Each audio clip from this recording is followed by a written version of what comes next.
it's dangerous to sit up here with Dustin with a microphone. So let's see what happens.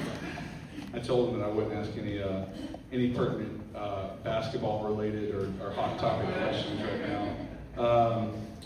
Well, let's start off with, I've known you for a couple of years, and I've been able to get to know you, and I can really say that I don't think there's another person in the room right now who has a heart for Chatham County and this region as much as you do. And I just want to start off by kind of asking you, where does that passion come from? Well, my family's from here, been here a long time, and this is an area of the state that's had a lot of potential but hasn't been able to maximize that for a long time, and got involved first developing governors clubs, so got to know Chatham County through that. Our company is based in Sanford, and there's a lot of synergies between Lee County and Chatham County because of the community college, and just gradually got more involved. Civic engagement's very important. We'll talk about that maybe a little bit longer, but it kind of gets to that point, if not you, who, and so it was one thing led to another, and you kind of read out some of the things that I'm doing. So. You've been kind of boots on the ground for this period of Chatham's growth. You've been here a long time. As we enter this sort of period of growth, what makes this moment different than any you've maybe seen in the past? Well, a lot of effort has been gone into sort of putting in place the infrastructure that we need, which has been lacking. When I was early on developing Governor's Club, there was a committee put together to try and work on getting wastewater into the county. Typically, municipalities have been the ones that have developed the utilities infrastructure, which has allowed those communities to grow within the county. So county, Stan Lamontagne told me one time, counties do county things, cities and towns do city and town things. And so we never really had a city of any size that allowed that sort of water and sewer infrastructure, which is the key to growth. And so that's in place now for the first time. I wouldn't say it's unlimited, but it is in such quantities that is going to allow sort of the continuous investment and growth, both in industry and jobs, as well as residential housing, retail, commercial, that we've never had the luxury of having before. What is, in your view, what does getting it right look like? I think it's going to be a different community, and I know that makes some people sad. Growth changes things, but we're pretty lucky in the way that we're growing. I mean, I'll just start with Chatham Park. I mean, we've had pretty good growth here to date, and some of the things that we've had. But Chatham Park is unique. It's an 8,500 acre canvas that is being developed, and so as part of the entitlements, and I know people don't like that amount of change in one fell swoop, but the benefit of that is when it's all finished, one element, Pittsburgh will probably have the most advanced trail and park system of any community in the state of North Carolina, and that includes the big cities. Now, they've been at it a lot longer. Cary is probably the best example of a planned park and trail system that has kind of come together after many years, but Chatham Park's going to have 30 miles of trails, and that's going to connect a state park, which is right now only accessible by canoe or trespassing, and so it's going to open that up, and so that's a unique element, and I think that was a very intentional thing done and agreed to by both the town, but especially the developers of Chatham Park, that they wanted to make these public amenities instead of, most developments that are done, they develop amenities to sell their residential properties, and those are available to the owners of that homeowners association. All of the public infrastructure, it's going to be public. It's going to be public parks. It's going to be public trails, and so that's a very unique thing to have happen. And 30% open space. They're planning for and allowing for schools as for every student that would come in with the growth. And so, people talk about smart growth. If you want to look at it in the case study, you look at all the entitlements of what's happening at Chatham Park. I'll give you another example too. The stormwater standards in Chatham Park are much above the state standards and what Chatham County's done, which are very, very high. And part of the reason that it's expensive to develop in Chatham County. But when we had this millennial storm last summer, there were no problems in the new parts. All the problems were in the old parts of town. And so, that's another example of where, the rules have met the test, the rubber met the road, and they worked. So, I think that, growth is growth, and it's important. You're either growing or you're dying, and that's one of the reasons I got so engaged civically in the early 2000s to try and make our communities better, because we were losing tax base, which made it difficult to provide the services that our citizens needed, and that's really the key. You've got to have a growing tax base, you've got to have good quality jobs and good schools, and by that I mean K-12, community college, and university to be able to have a good community. A lot of the focus seems to be on putting the spotlight on Chatham County, as if there's this sort of invisible dome over the county, and you spend a lot of your efforts on regional building, and just want to hear your thoughts on how people can expand their consciousness around Chatham being a part of this much larger regional opportunity with all of the mega sites and then the adjacent development and growth that's happening all around us.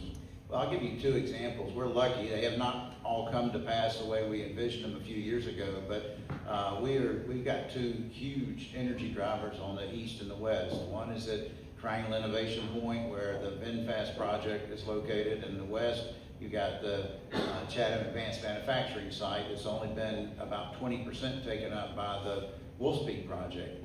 And so, those kind of projects attract employment from 22 counties. So think about that, 22 counties. Now, obviously, if you do a concentric circle around Triangle Innovation Point and the CAM site in the west, there's going to be a lot of overlap, Chatham, Lee County, Harnett, Randolph, but there's a lot of counties. So, you're probably talking, Michael, 30, 35 counties. So, what we know in economic development is when you come up with jobs that are going to be at Wolfspeed or Toyota or VinFast, that people will drive 60 minutes for that job. Now, over time, over the first 5 years, they're looking to be within 30 minutes of that. Chatham Park is within 30 minutes of that. All the other residential development will be within 30 minutes of all of those three major employers, of which Toyota is the furthest along. But I think Wolfspeed's going to, there's too much about semiconductors that are important. So while their strategy may not have worked out, they're either going to figure out a new market, get adjusted and take off, or someone in that industry will acquire and use that facility. That facility is going to be a great contributor to the national, global, as well as the Chatham County economy. And I'm not one that really believes what VinFast says at this point. I was a big advocate, but they've kind of had their time. But that is and the state is working to get that site back. But that will be the best site in the United States of America when it comes back, because all the roads have been designed, the water and sewer is there, the broadband is there, all the readiness factor that people are looking for. So I'm not, while I would have rather it happened yesterday, absolutely, I'm that kind of person. But, eventually we will have an employer there at Triangle Innovation Point that will really drive the economy around here. So the other thing I would say regionally, and this is one of the things I learned, county lines, municipal lines are important for a lot of reasons, so I'm not diminishing those, but employers don't care. And I'm focused on economic development and education. Those are my focuses and passion, foci, I guess is the proper term to use my English there, and passion, because they are very integrally linked. And we have probably the best community college in the state. We're very lucky to have that. It does a great job. It's recognized all the time. We have higher K-12 participation and enrollment in our community college than many community colleges. You hear a lot about Wake County and all these bigger counties, but Central Carolina Community College punches above its weight. Part of that is the synergies between Chatham, Lee, and Harnett County. It is a very unique element, and so by having a board that's made up of leaders for that's allowed us to put together the program that took our enrollment of K-12 students from 5% participating in the career and college promise program, up to about 45%, I think, Margaret, that the eligible students in the junior and senior year. My daughter did it. She went to college as almost a sophomore because she took classes at Central Carolina Community College. But the thing I like the most about the program, about 2/3 of the students that do that are taking the career in tech. And whether that's an HVAC tech, and Lord knows we need those with all these buildings around here, or your homes, or a plumber, or a cosmetologist, or whatever you want to do that is more of a technical career. And certainly the B-Tech program, which is training about, I think, 60% of the jobs that you have at Pfizer and Stellus and some of the, or Vente, excuse me, some of the, take myself, Michael, the other companies down in Sanford, which, for those of you who don't know, Sanford is the gene and cell therapy manufacturing capital of the world. So the future of medicine is based just down the road. And so, a lot of people here in Chatham County work down there. That's what we want. So while it's important to have the county lines and town lines and city lines, pay less attention to those and think regionally because of the impacts of what's happening. If you can't tell, the man is fired up about what he does. I want to take a little personal note here because I get to work alongside you a lot, and we get to have a lot of conversations. And there's a lot of entrepreneurs in the room right now who they face the decision every day of kind of getting up, putting on the game face, having a positive attitude. One of the things that I can say about you and working with you is that you just mentioned the hiccups with VinFast, but you always have that reframe of optimism. Can you speak to that just a little bit about your ethos, how you apply yourself to long range? I mean, guys in development, they kind of think in turtle years. It's like 100. It seems like the process is so long, and you have to have this stamina for hardship and weathering storms. Talk about really quickly, like how do you do that consistently? I don't know. I guess I was blessed with an optimistic personality, and so if I run into some type of obstacle, I just work around. How long is it going to take me to figure out how to move that out of the way, or go around it, or under it, or over it? And that's just the way I'm wired, and try and instill that in others. And it's important. I mean, it's one of the reasons we wanted 79 West. I mean, part of what happens, I think, when you create a space like this for entrepreneurs, I mean, this is infrastructure too. We talked about, water and sewer infrastructure. We talked about, parks and recreation infrastructure. But having a space like this where you can have businesses and have the support services, law, accounting, all in one place where people are interacting all the time is very important. And we do not have the business community in Chatham that we should have. We've struggled, and some of that, there's a variety of reasons for that, but I'm excited. There's Rebecca and the chamber, having a great chamber. We've got Michael with the EDC, so we got big employers, small and medium-sized businesses, and having those function together, and all of you volunteering to help and do things makes a difference. And so a space like this, when you're down and you're not going good, and you go down to get a cup of coffee and talk to someone, and maybe that'll inspire you. So having that human interaction and having a space to do that is very important. I was very excited when Dustin and Katie came up with the idea, and they do a great job running this, so thank you. But having the idea of this monthly brunch to get everybody together to talk about what's going on in our nonprofit and our education community, it's just so unique, and we have not had those kind of spaces in Chatham County or Pittsburgh or Siler City. And so getting those communities together, I will say I love the guys in Siler City and the West Chatham Chamber, and one of my greatest disappointments is we didn't merge. We need one chamber. We don't need 4 downtown Pittsburgh business organizations. We need one, and working together, because there's too much to do, and we need every synergy we can get as a community that's trying to grow and be better. Yeah, and that's you also are not one to mince words, and I think that's a kind of a thing. We'll have to talk about this, not having a tray for you for cups of water. An improvement model right before your eyes. But we do have a fractured ecosystem a little bit, and I think that that's what 79 West is attempting to do. Do you feel comfortable just kind of recapping how much you believed in that kind of concept of a hub, and take people back to the beginning of this thing, or is that? Well, when we were planning this community, I wanted innovation, which I think is very important. That's part of what we're doing with NC Innovation. I'll talk about that maybe later, but we needed an innovation space, and so we originally worked with UNC and their Innovate Carolina, who are still a part of this, but unfortunately, when I agreed to serve on the Board of Governors, they got a little nervous that there was a conflict of interest there, and so they had to take a lesser role. But you know, we decided in the main sort of iconic building in the center of this campus, we wanted to put innovation. And so what became 79 Degrees West Innovation Hub and Co-working was always in our planning, because we felt it was needed here. And you know, I guess we had that cornfield, build it and they will come. And you know, there's a lot of you here. We can always use a few more, by the way. But having you here is very important. But and by the way, the name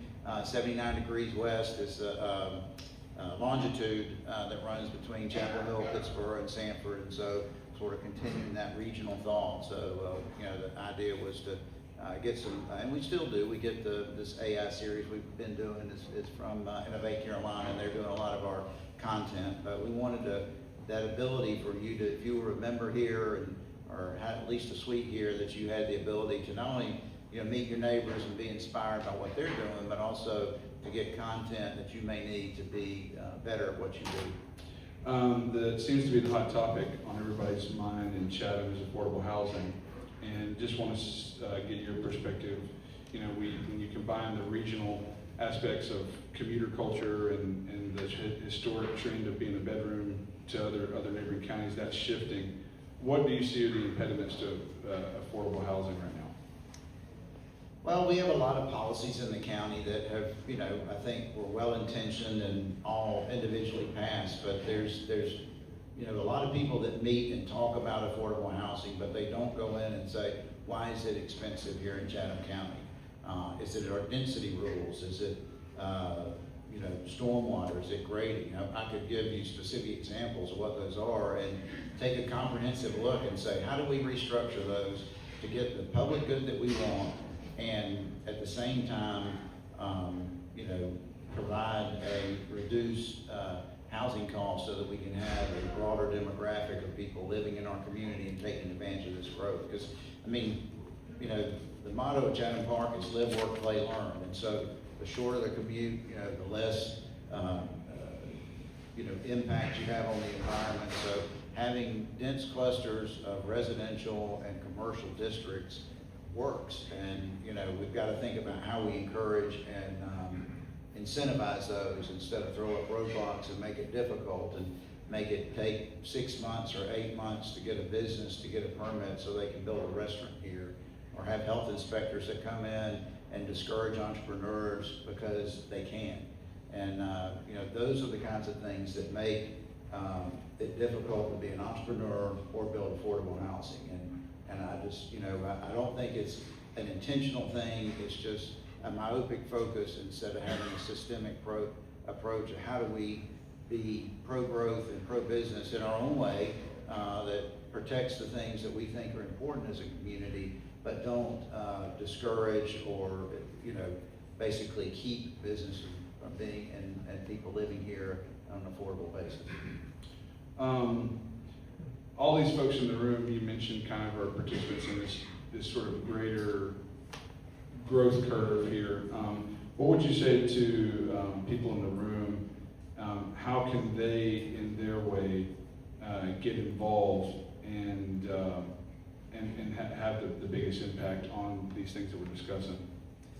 Well, join the chamber, participate in public policy discussions, support Michael and his efforts as the EDC. You have an event Thursday night. Where's that at? Right here. Right here. You can come and participate in that and hear Ted Abernathy talk about growth in the Greater Triangle and the state. But also you heard all the lists of nonprofits. I mean, get involved in something, and making, your community a better place, whether that's business oriented or whether that's, art or public schools. We have a Chatham County Education Foundation. I'm sure Margaret and the community college would be glad to have you come over there and volunteer and do something for them.